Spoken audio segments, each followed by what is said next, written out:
रोखठोक, बेधडक आणि नेमक्या घडामोडींचा अचूक वेध घेणारं एकमेव विजनरी बातमीपत्र विन टीव्ही मराठी.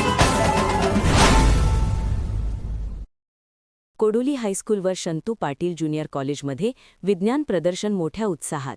विद्यार्थ्यांनी आपल्या कल्पकतेतून साकारलेल्या विज्ञान प्रयोगांद्वारे आम्हीच उद्याचे नवे संशोधक आहोत हे दाखवून दिले.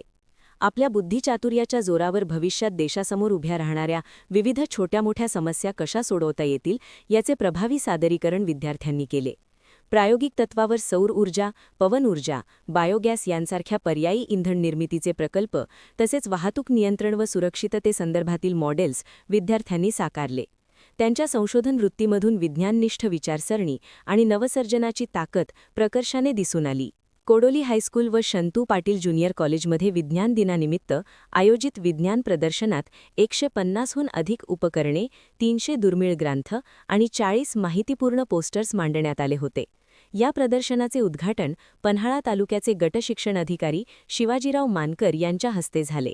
यावेळी पुढील विभाग शिक्षण संघाचे अध्यक्ष अजिंक्य पाटील प्रमुख उपस्थित होते. अशोकराव पाटील तात्या फाउंडेशन यांच्या वतीने गुणवंत विद्यार्थ्यांना बक्षिसांचे वितरण करण्यात आले. कार्यक्रमास मुख्याध्यापक S.K. पाटील, उपमुख्याध्यापक B.B. जाधव, वसंत पाटील, स्वाती पाटील, अर्जुन पाटील आदी मान्यवर उपस्थित होते. तसेच S.B. घाटगे, M.R. मोरे, S.S. बुगले यांनी परीक्षक म्हणून काम पाहिले. या प्रदर्शनाच्या यशस्वीतेसाठी शाळेचे सर्व शिक्षक, शिक्षकेतर कर्मचारी व विद्यार्थ्यांचे मोलाचे सहकार्य लाभले. विन टीव्ही मराठीसाठी वारणा नगरहून बाबासाहेब कावळे. विन टीव्ही मराठी न्यूज चॅनलला लाईक करा, शेअर करा आणि सबस्क्राईब करा.